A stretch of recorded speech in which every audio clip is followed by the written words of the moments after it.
तो hello guys, कैसे हो आप सब। आज हम कंटिन्यू करने वाले हैं हमारी अटैक ऑन टाइटन सीज़न 3 की सीरीज़, जिसमें हम एक्सप्लेन करेंगे एपिसोड 6 से लेकर 12 तक। तो अगर आपने हमारी पिछली वीडियोस चेकआउट नहीं करी है तो वीडियोस को चेकआउट कर लीजिए। तो अगर आपको हमारा कंटेंट पसंद आ रहा है तो हमारे चैनल को सब्सक्राइब कर दो यार। तो चलिए इस वीडियो को शुरू कर लेते हैं।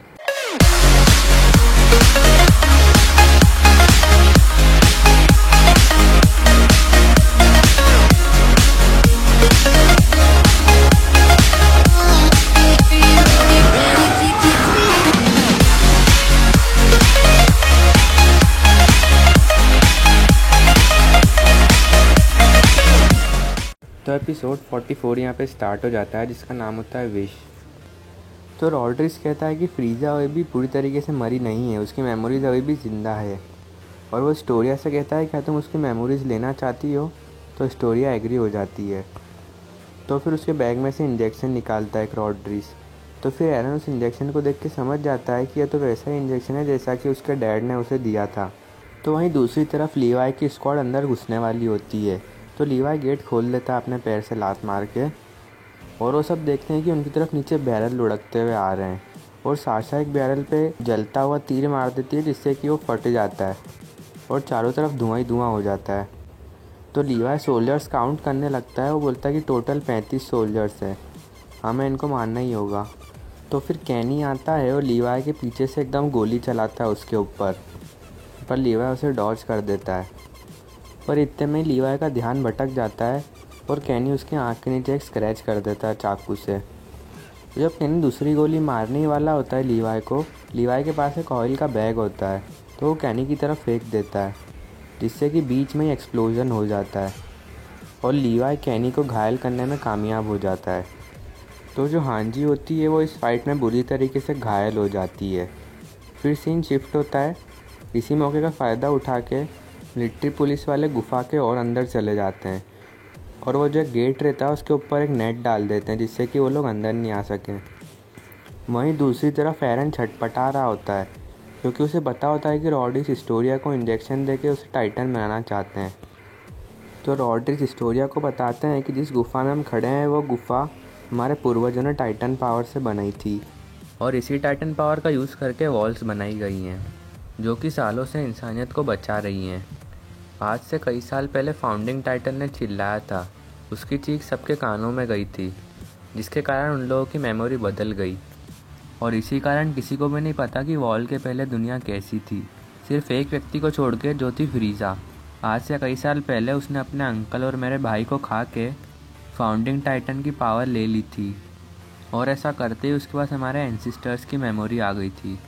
लेकिन एरन के पिता ग्रीशा एगन ने फ्रीडा को खा के उसकी पावर अपने में ले ली थी, और ये पावर अब एरन के पास है, पर वो यूज़लेस है पावर, क्योंकि ये पावर यूज़ करने के लिए उसे रॉयल फैमिली का होना ज़रूरी है। तो कैनी वहाँ पर आ जाता है और वो बोलता है कि ये मैं क्या सुन रहा हूँ, अगर मैंने टाइटन बन के एरन को खाया तो मेरे अंदर टाइटन की पावर्स नहीं आएगी। तो रॉड्रिक्स बोलता है बिल्कुल भी नहीं आएगी। तो कैनी उसके ऊपर चाकू रख देता है और बोलता है कि तुमने इतने सालों से मुझे यूज़ किया है बस। तो रॉड्रिक्स बोलता है कि ठीक है, तुम अब फ्री हो, अब तुम कुछ भी कर सकते हो। तो जो कैनी होता है वो एरन के पास जाता है और सिर पे उसके कट लगा देता है जाके, ताकि अगर हिस्टोरिया टाइटन फॉर्म में शिफ्ट भी हो तो एरन भी टाइटन फॉर्म में शिफ्ट हो पाए। और एरन के मुंह की पट्टी भी खोल लेता है वो। तो हिस्टोरिया अभी भी हिचकिचा रही होती है वो इंजेक्शन लगाने में। इतने में उसे यामिर की बात याद आती है। उसने कहा था कि ऐसी ज़िंदगी जियो जिसमें कि खुद को गर्व हो। तो हिस्टोरिया वो इंजेक्शन फेंक देती है, जिससे कि वो लिक्विड ज़मीन पे गिर जाता है और इंजेक्शन टूट जाता है, और एरन के पास जाके उसका ताला खोलने लगती है। और इतने में ही रॉड्रिक्स खिसकते खिसकते उस लिक्विड के पास जाता है और उसे चाट लेता है। और अगले सीन में ही हमें रॉड्रिक्स का टाइटन फॉर्म बताते हैं, और एपिसोड यहीं पे ख़त्म हो जाता है। तो एपिसोड 45 स्टार्ट हो जाता है यहाँ पे, जिसका नाम होता है outside the wall of Orwood district. तो लीवाई देखता है कि उन लोगों ने सुरंग में जाने का रास्ता बंद कर दिया है। फिर वो दूसरी तरफ देखता है कि ऊपर भी एक सुरंग है जहाँ से कि जाया जा सकता है, पर वो देखता है कि वो भी बंद है। फिर वो लोग देखते हैं कि गुफा के अंदर से एक रोशनी आती है, और वो लोग समझ जाते हैं कि कोई ना कोई टाइटन में शिफ्ट हुआ है। तो इससे क्या होता है कि जो गुफा रहती है वो हिलने लग जाती है, और वो जो सुरंग रहती है उसका रास्ता खुल जाता है ऊपर वाली।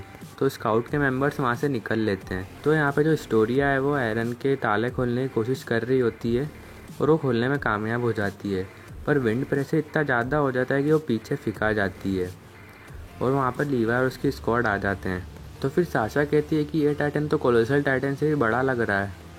दूसरी तरफ स्काउट रेजिमेंट वालों को लगता है कि अब तो मौत पक्की है अपनी। तो फिर एरन के पास में एक बॉटल पड़ी हुई होती है और ऑड्रिस के पास भागते हुए जाता है और बॉटल को काट लेता है और टाइटन में ट्रांसफॉर्म हो जाता है।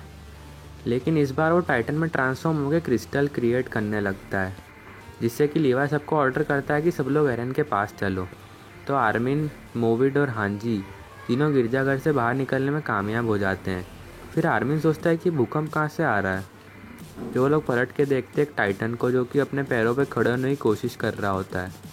फिर सीन शिफ्ट होता है और हमें दिखाते हैं कि सारी गुफा गिर चुकी है, पर एरन के वो क्रिस्टल फॉर्म के कारण सारे मेंबर्स सुरक्षित हैं। फिर लीवा स्क्वाड वहाँ से निकल के देखती है कि एक बड़ा सा टाइटन वॉल की तरफ बढ़ रहा होता है। तो वो सब लोग फिर वॉल्स की तरफ जाने लगते हैं।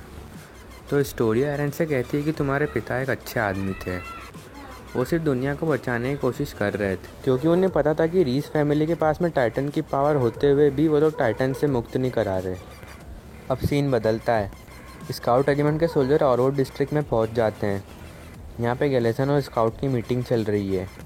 गैलेसन का एक मेंबर बताता है कि ये टाइटन कल सुबह की पहली किरण पड़ते ही यहीं पे पहुंच जाएगा। फिर वो बोलता है कि इतने कम टाइम में हम क्या करेंगे, लोगों को बाहर कैसे निकालेंगे। तो एरविन स्मिथ बोलता है कि लोगों को शहर से बाहर निकालना इस प्लान का हिस्सा है ही नहीं। और एपिसोड यहीं पर ख़त्म हो जाता है। तो एपिसोड 46 स्टार्ट हो जाता है यहाँ पे, जिसका नाम होता है रूलर ऑफ द वॉल्स। तो गैलेसन स्क्वाड का कैप्टन एरविन स्मिथ की कॉलर पकड़ लेता है और वो बोलता है कि तुम लोगों को क्यों नहीं बचा रहे हो। तो फिर हांजी उसे समझाती है कि ये एबनॉर्मल टाइटन है, ये उस तरफ जाता है जहाँ इंसानों का झुंड हो। अगर हमने ऑरवुड डिस्ट्रिक्ट के सिटीजन्स को वॉलसीना के अंदर पहुँचा दिया तो ये टाइटन अपना रास्ता बदल लेगा और ये वॉलसीना की दीवार को तोड़ के अंदर घुस जाएगा। तो फिर वो जो टाइटन है वो वॉल्स की तरफ पहुँचने ही वाला होता है और फिर फायरिंग चालू कर देते हैं वो लोग। तो बिल्कुल पास में आता है टाइटन वॉल्स के। सब लोग उसके गले के नीचे फायर कर रहे होते हैं और सब दूर धुआं ही धुआं हो चुका होता है। उसी धुआं में से उस टाइटन का हाथ निकलता है और वो वॉलसीना को पकड़ लेता है। वो दोनों हाथ वॉल पे रख के उसके सहारे खड़ा हो जाता है। उसको देख के सारे सिटीजन्स घबरा जाते हैं, क्योंकि उसके जितना बड़ा टाइटन कभी उन्हें देखा नहीं होता है। तो आर्मिन एरन को बोलता है क्या तुम तैयार हो। तो एरन बोलता है हाँ मैं तैयार हूँ। तो फिर वो टाइटन में शिफ्ट हो जाता है और उसके हाथ में एक्सप्लोजिव लेके वो रॉड्रिस के मुंह में फेंक देता है वो सारे एक्सप्लोजिव। और जो टाइटन की बॉडी रहती है उसमें पूरे एक्सप्लोजिव फटे जाते हैं। तो एरविन स्मिथ बोलते हैं कि इसके सारे टुकड़ों को नष्ट कर दो, इसके पहले कि रीजनरेट हो पाए। तो वो सब लोग उन टुकड़ों को डिस्ट्रॉय करने लग जाते हैं। तो में जो स्टोरी होती है वो रॉड्रिस को ढूंढ लेती है और उसे मार देती है। फिर वो नीचे गिर जाती है और सारे सिटीजन्स को पता चल जाता है कि एबनॉर्मल टाइटन को इसी ने मारा है। फिर वो खड़ी होकर बोलती है कि मेरा नाम स्टोरिया है और मैं यहाँ की क्वीन हूँ। फिर यहाँ पे सीन शिफ्ट होता है। कैनी जैसे तैसे करके गुफा से निकल गया है बाहर, पर बुरी तरह इंजर्ड होता है वो बहुत, और अपने पास्ट के बारे में सोच रहा होता है वो, और एक पेड़ से टिक जाता है। तो फिर वहाँ पे लीवा आ जाता है। वो उससे बोलता है कि तुम्हारा बहुत खून बह चुका है, मुझे लगता नहीं कि तुम बचने वाले हो। तो फिर उसे कैनी एक बॉक्स दिखाता है, उसमें होता है टाइटन में ट्रांसफॉर्म होने वाला वही इंजेक्शन। और यहीं पे एपिसोड ख़त्म हो जाता है। तो एपिसोड 47 स्टार्ट हो जाता है, जिसका नाम होता है फ्रेंड्स। फिर ये एपिसोड में कैनी का फ्लैशबैक स्टार्ट हो जाता है शुरू में ही। आज से कुछ साल पहले जो किंग होता है उसने टाइटन फॉर्म में अपने कैनी को पकड़ रखा होता है। तो कैनी उस किंग से बोलता है कि मुझे नीचे उतारो, लेकिन रॉड्रिस वो किंग से बार बार पूछ रहा होता है कि क्या वो कैनी को शूट कर दे। तो जो किंग होता है वो कैनी को नीचे उतार देता है। फिर वो जो किंग है वो कैनी से घुटनों पे बैठ के कहता है कि तुम्हारी मुझ पे नफ़रत जायज़ है, क्योंकि मेरी वजह से तुम्हारी फैमिली को कितना परेशान होना पड़ा। तो कैनी सोचता है कि एक राजा होने के बावजूद भी उरी उससे माफ़ी मांग रहा है। उसको उरी की ये बात इतनी अच्छी लगती है कि वो उसके लिए काम करने लग जाता है। उसके बाद कैनी अपनी बहन से मिलने जाता है और उसे पता चलता है कि उसने एक बच्चे को जन्म दिया है जिसका नाम है लीवाई। हालांकि कैनी की बहन मर चुकी होती है। कैनी लीवाई को अपने साथ ले लेता है और उसे टफ बनना सिखाता है और उसे वो चाकू को सब चलाना सिखा देता है। तो कुछ सालों बाद कैनी देखता है कि लीवाई एक बंदे की पिटाई कर रहा होता है, तो वो समझ जाता है कि ये बड़ा हो गया और अपना ध्यान खुद रख सकता है, और वहाँ से चले जाता है वो। कुछ साल और बीत जाते हैं। पूरी कैनी को पता था कि उसके पास अब ज़्यादा टाइम नहीं बचा है। पूरी कहता है कि उसे अब अपनी फैमिली के सेरेमनी का पार्ट बनना पड़ेगा, जिसमें कि रॉड्रिग्स की बेटी फ्रीडा उसे खा जाएगी और उरी की सारी मेमोरी उसमें ट्रांसफ़र हो जाएगी। तो ऐसा ही होता है, जो फ्रीडा रहती है वो उरी को खा लेती है। तो फिर यहाँ पर सीन चेंज होता है। जो कैनी रहता है वो लीवाई की तरफ इंजेक्शन बढ़ाता है, जो कि उसने रॉड्रिग्स की गुफा से चुरा लिया था। तो फिर लीवाई कैनी का कॉलर पकड़ते हुए कहता है कि तुम उस दिन मुझे छोड़कर क्यों चले गए थे, जिस पे कैनी आंसर करता है कि वो नहीं चाहता था कि वो किसी का पिता बने। कैनी उसे बताता है कि वो उसकी माँ का भाई है। यही कह के कैनी लीवाई को इंजेक्शन दे देता है और वो मर जाता है। अब सीन चेंज होता है और एस्टोरिया को क्वीन बनाया जा रहा है यहाँ पे। फिर हमें बताते हैं कि जो आर्मर टाइटन है वो ज़मीन पे पड़ा हुआ है। वो बुरी तरीके से इंजर्ड है और उसका पूरा आर्मर चटक चुका है और उसका चेहरा तो बिल्कुल पहचान में ही नहीं आ रहा। तभी ब्रेटोल भागता हुआ आता है और उसे अपनी बॉडी में से निकालता है। तो फिर बीस्ट टाइटन उसके सामने आके आराम से बैठ जाता है और बोलता है कि मैंने तुम्हें हरा दिया है, अब हमारा सबसे पहला यही काम है कि कोऑर्डिनेट को पकड़ें हम। और यहीं पे एपिसोड ख़त्म हो जाता है।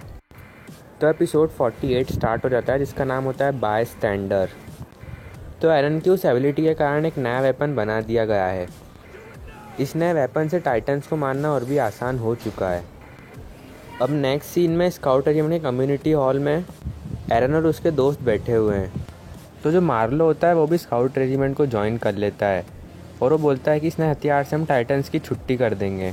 तो जीन एरन से कहता है कि तुम उस बंदे को याद करने की कोशिश करो जिस दिन रॉड्रिग्स ने तुम्हारे ऊपर हाथ रखा था और तुम्हारी मेमोरी में आया था वो। तो एरन कहता है वो शायद मेरे पिता को जानता था, जिस दिन वॉल गिरी थी वो वहीं पर था। तो जीन कहता है कि अगर हिस्टोरिया के हाथ के बजाय अगर अपने ट्रेनर का हाथ पड़ा होता अपन पे तो अभी याद आ जाता। तो एरन को एकदम से क्लिक हो जाता है कि अरे ये तो वही व्यक्ति है जो मेरे सपनों में दिखा था। नेक्स्ट सीन में स्काउट के सारे मेंबर उसी व्यक्ति से मिलने जाते हैं। तो एरन उनसे जाके कहता है कि मुझे अपने मॉम डैड के बारे में सब कुछ बताओ। तो कीथ कहता है कि ठीक है, मैं तुम्हें सब कुछ बताता हूँ। वो बताता है कि आज से 20 साल पहले मैंने ग्रीशा येगर को वॉल्स के बाहर खड़ा हुआ देखा था। तो ग्रीशा से पूछता है कि तुम यहाँ कैसे आए, तो बताता है उसको कुछ भी याद नहीं है, क्योंकि वॉल्स के बाहर जाने का अपराध था ग्रीशा को जेल में बंद कर दिया गया। तो फिर ग्रीशा येगर उन लोगों को बताता है कि मुझे एक काम याद है, मैं डॉक्टर हूँ और सबकी मदद कर सकता हूँ मैं। तो वो लोग एक होटल में बैठे हुए होते हैं। तो वहाँ पे कार्ला आती है और बोलती है कि तुमने फिर से लोगों को स्काउट में भर्ती करना चालू कर दिया। तो एक बार शिगांचिना में महामारी फैल जाती है। तो जो कीथ होता है वो कार्ला को ग्रीशा येगर के पास में लेके आता है। तो कार्ला बोलती है कि उसके घर वाले भी बीमार हैं। तो ग्रीशा कहता है कि मैं सबको ठीक कर दूंगा।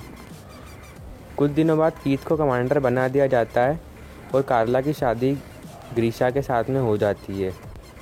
तो कीथ के कमांडर बनने के बाद में बहुत सारे मिशन फेल हो जाते हैं, तो बड़ा डिसअपॉइंटेड हो जाता है वो। तो एरविन स्मिथ को कमांडर बनने के लिए बोल देता है और फिर कुछ सालों बाद वॉल मारिया टूटती है। तो ग्रीशा येगर कीथ की मदद से एरन को ढूंढ लेता है। तो ग्रीशा येगर एरन से कहता है कि तुम्हें अपनी माँ का बदला लेना होगा, और यही कह के वो एरन को जंगल में ले जाता है। तो कीथ दूर से देखता है कि जंगल में एक बिजली चमकती है। जब फिर वो अंदर जाता है, देखता है कि एरन बेहोश पड़ा हुआ है। वो एरन को रिफ्यूजी कैंप में लेके आ जाता है। उसके बाद हम प्रेजेंट में आ जाते हैं। कीथ कहता है कि मेरे को जो जो भी पता था मैंने सब बता दिया तुम लोगों को। तो कीथ फिर मनी मन सोचता है कि कैसे उसने एरन का OMD गियर ख़राब किया था ताकि वो स्काउट में ज्वाइन नहीं कर सके, क्योंकि उसे डर था अगर एरन स्काउट में गया तो पक्का मरेगा। तो फिर जब उसने देखा कि एरन ने ख़राब OMD गियर से ही बैलेंस बना लिया, तब उसे समझ में आया कि एरन में भी कुछ ना कुछ स्पेशल है। तो आखिरी में वो सोचता है कि पिछली बार की तरह भी इस बार भी वो बाय स्टैंडर ही निकला, और यहीं पे एपिसोड ख़त्म हो जाता है। तो एपिसोड 49 स्टार्ट हो जाता है, जिसका नाम होता है night of battle to retake wall. तो जैकरी स्काउट के मेंबर्स से मिलता है और पूछता है कि जो कैनी ने लीवाई को इंजेक्शन दिया था उसके बारे में कुछ पता चला क्या। तो हाँ जी कहती है, ज़्यादा कुछ नहीं, बस इतना पता चला है कि ये किसी ह्यूमन के बॉडी फ्लूइड से बना है, और जिसने भी ये बनाया है उसके बाद में बहुत ही ज़्यादा टेक्नोलॉजी है, और अगर इस लिक्विड को हवा में छोड़ दिया जाए तो ये इवापोरेट हो जाएगा। तो वो लोग सब लीवाई को इसे रखने के लिए कह देते हैं, और वो लीवाई से ये भी कहते हैं कि वो लोग उससे सवाल जवाब नहीं करेंगे, जब भी उसे वो यूज़ करना वो यूज़ कर सकता है। फिर यहाँ पर सीन चेंज होता है। एरन, मिकासा और आर्मिन तीनों साथ में बैठे हुए होते हैं। तो एरन उन दोनों से कहता है कि मुझे लगता है कि मैं लीवा और मिकासा जितना ताकतवर क्यों नहीं हूँ। फिर मैंने सोचा कि हम सब में अलग अलग एबिलिटीज़ हैं और हमें साथ मिलकर ही काम करना पड़ता है। तो आर्मिन कहता है कि वॉल्स के बाहर भी एक दुनिया है, वो हमें देखना है। और उन सब की बातें पीछे बैठा हुआ लीवाई सुन रहा होता है। तो अगले ही दिन स्काउट्स जो होते हैं वो मिशन में जाने की तैयारी कर रहे होते हैं, एरन के बेसमेंट तक जाने के। तो पूरा शहर उनको चीयर करने के लिए आता है। तो पीछे से 2 सोल्जर बात करते हैं कि लास्ट टाइम हमें ऐसा सपोर्ट पता नहीं कब मिला था। तो एरन स्मिथ कहते हैं कि जहाँ तक मुझे याद है पहले ऐसा कभी भी नहीं हुआ। तो एरन स्मिथ बोलते हैं कि वॉल मारिया को कैप्चर करने का मिशन शुरू होता है अब। और अगले ही सीन में स्काउट अपने घोड़े पर सवार होकर चल देते हैं। और इस एपिसोड के आखिरी सीन में हमें दिखाया जाता है राइनर और ब्रेटहोल्ड को, जो कि वॉल मारिया के ऊपर बैठे हुए होते हैं। फिर हमें एक पोस्ट क्रेडिट सीन दिखाया जाता है। लीवा एरन से कहता है कि तुम्हें पता भी है कि क्या कर रहे हो तुम ये। मिकासा और एरन दोनों घबराए हुए हैं। तभी लीवा एरन को ज़ोर से पंच करता है और एरन नीचे की तरफ गिर जाता है। यही देख के मिकासा लीवा पे अटैक कर देती है। वो लीवा का गला काटने की कोशिश करती है। और इसी के साथ में सीज़न 3 यहाँ पर ख़त्म हो जाता है। तो यार बस आज की वीडियो में इतना ही। अगर आपको वीडियो पसंद आया हो तो वीडियो को लाइक करो और हर जगह फैला दो इस वीडियो को, क्योंकि जो अटैक ऑन टाइटन की अगली वीडियो आने वाली है वो बहुत ही दमदार होने वाली है। तो हमारे चैनल को भी सब्सक्राइब करके रख लो आप लोग। तो मिलते हैं नेक्स्ट वीडियो में, तब तक के लिए सी या हैव अ गुड डे।